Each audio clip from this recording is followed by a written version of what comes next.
Vous avez déjà ouvert votre ordinateur pour bosser sur un projet et 10 minutes plus tard, au lieu de bosser sur votre projet, vous êtes en train de regarder des vidéos Instagram, YouTube ou TikTok.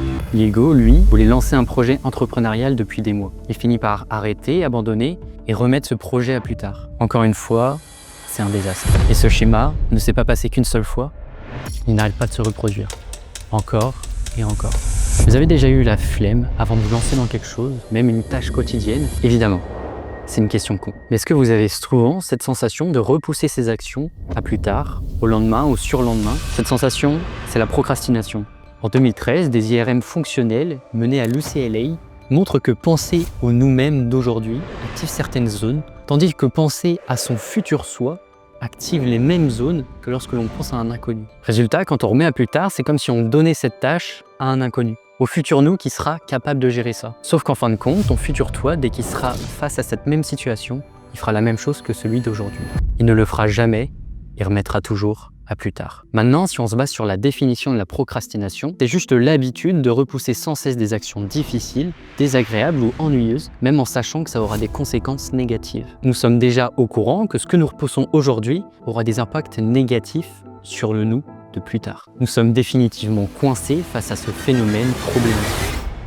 Alors aujourd'hui, on va explorer ce dysfonctionnement caché, comprendre pourquoi votre cerveau vous ment sur vos émotions et surtout comment reprendre le contrôle. Le monde semble divisé en deux catégories. Les faiseurs qui font ce qu'ils ont à faire et les procrastinateurs qui remettent tout au lendemain. Et ce qui sépare réellement les deux catégories, ce n'est pas leur volonté, mais c'est leur cerveau, leur émotion. Au fond, procrastiner traduit une incapacité à gérer nos émotions. Si tu es impulsif ou que tu manques de contrôle, oui, ça peut jouer. Et la vraie racine, c'est la mauvaise régulation émotionnelle. Chaque tâche difficile ou stressante active une zone du cerveau appelée l'amygdale. C'est elle qui déclenche les menaces et déclenche aussi la réponse de fuite au combat. Autrement dit, votre cerveau et votre corps agit comme s'il était en mode survie, alors que vous n'avez qu'un mail ou un projet à lancer. Il exagère l'effort, exagère l'inconfort et vous pousse à fuir au lieu d'agir. Il vous dit « je suis trop fatigué, je le ferai demain ». Alors votre cerveau vous protège au détriment de vos objectifs. Le cerveau est donc biologiquement programmé pour privilégier la sécurité émotionnelle immédiate plutôt qu'à vos objectifs. En résumé, la procrastination n'est pas innée ou liée à l'éducation. Elle est le résultat d'un dérèglement émotionnel appris, mais que vous pouvez changer. C'est une bonne nouvelle, parce que vous n'êtes pas destiné à rester un flemmard. On a vu que certaines personnes, les faiseurs, eux, arrivaient à déjouer leur cerveau. Alors pourquoi pas toi? Il faut savoir que les connexions neuronales liées au cerveau sont plastiques. Elles évoluent et changent avec le temps. Et notamment ton cortex préfrontal. C'est la zone qui planifie, résiste aux impulsions et contrôle vos actions. Aujourd'hui, avec un peu d'entraînement, on sait scientifiquement que vous pouvez changer. Que votre cerveau peut apprendre à ne plus céder automatiquement face à ce stress et à cet inconfort émotionnel que votre cerveau vous impose. Comme un muscle, plus vous avez écouté vos émotions surdimensionnées à cause de l'amygdale, plus vous allez encore répéter ce même schéma. Il peut y avoir un certain nombre de facteurs qui te poussent à procrastiner. Mais il faut bien comprendre que le plus grand responsable, c'est toi. Chaque fois que vous avez procrastiné, vous avez inconsciemment renforcé ce comportement d'écouter votre cerveau émotionnel. Mais je vous rassure, il est possible d'apprendre à faire l'inverse. Mais alors, comment reprendre le contrôle? On sait deux choses. Vous écoutez trop vos émotions et votre cerveau vous ment sur vos émotions. Alors on va arrêter de l'écouter et je vais te montrer avec un cas concret comment procéder. Pensez à un projet que vous avez en tête, quelque chose que vous avez envie d'entreprendre et que vous n'avez jamais réussi à réaliser. Vas-y, prends une feuille. Non, sérieusement, prends une feuille et note-moi tout ça. Rien que de l'écrire, c'est une première étape pour prendre conscience de ce qui se passe. Mon objectif, c'est vivre du montage vidéo.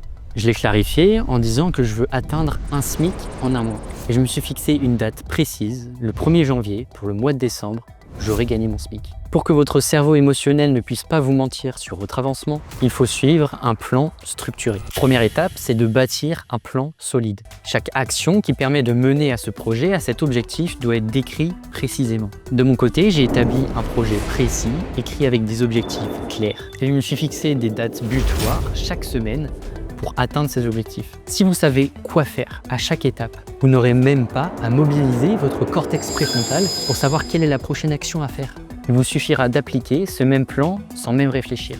et le cerveau émotionnel n'aura même pas le temps de s'interposer. La deuxième étape consiste à décomposer les tâches en sous-tâches, les plus petites possibles pour que ça te semble simple à réaliser. Zéro stress. Plus une tâche semble facile, moins votre système limbique s'y oppose. Pour ma part, dans la quête d'améliorer mes compétences, j'ai pris une formation avec des cours d'un temps donné, une dizaine de minutes, 45 minutes, et je me pose pas la question de si c'est facile ou si c'est difficile, j'ai juste un temps sur cette période où je me concentre sur une tâche. Autrement dit, ma tâche est fixée sur un temps.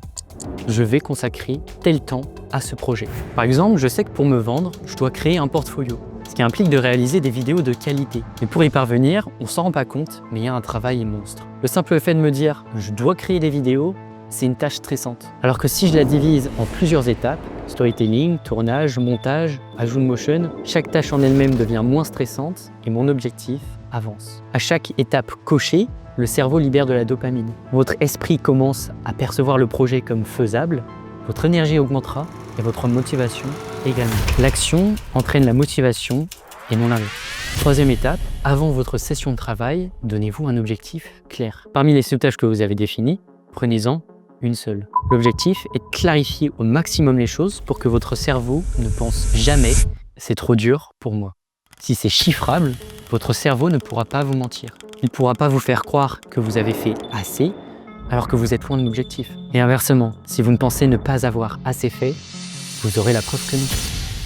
Quatrième étape, planifiez-vous des sessions de travail. Planifiez-vous des dates claires. Choisissez un horaire où vous êtes disponible, créez un événement dans votre calendrier et vous aurez rendez-vous avec vous-même. C'est ultra important.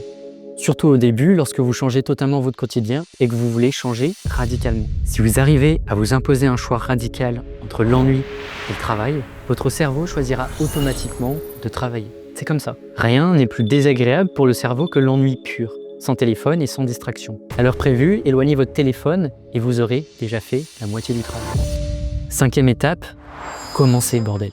C'est la plus difficile, mais souvent, la tâche qu'on pensait impossible devient finalement pas si compliquée que ça. N'attendez pas d'être en forme, que la pluie s'arrête, de finir votre café ou la vidéo que vous regardez.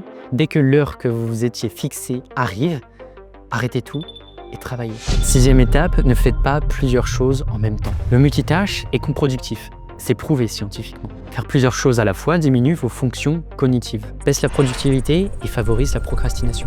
Concentrez-vous sur une seule tâche à la fois. Quand je suis dans mon cours, j'ai pas mon téléphone à côté. Et dès que j'ai fini ce cours, je fais une pause, je vais boire un café, boire de l'eau, m'étirer, mais je reste concentré sur ce que je fais.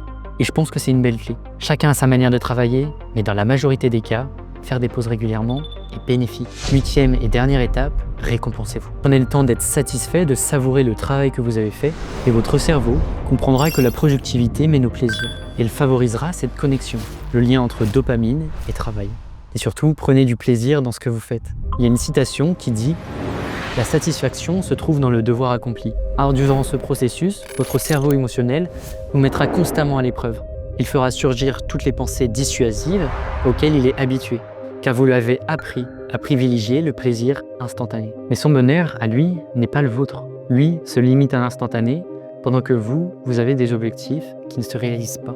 Votre cerveau vous ment et vous en subissez les conséquences. Le bonheur, lui, se construit réellement à travers l'implication dans vos relations, votre vie de famille, votre santé, votre réussite professionnelle ou vos projets artistiques. Il demande d'accepter des moments difficiles et d'être présent dans ce que vous faites. Alors oui, le chemin va être long, difficile. Vous n'arriverez pas toujours à atteindre ce que vous êtes fixé. Mais il faut savoir avancer. Résister à la tyrannie de votre cerveau émotionnel. Ça exige des efforts importants. J'en suis conscient. Mais croyez-moi, le jeu en vaut la chandelle. Le vrai coût de la procrastination ne se mesure pas seulement aux tâches que nous remettons à plus tard. Il réside dans tout ce qui aurait pu exister sans la procrastination.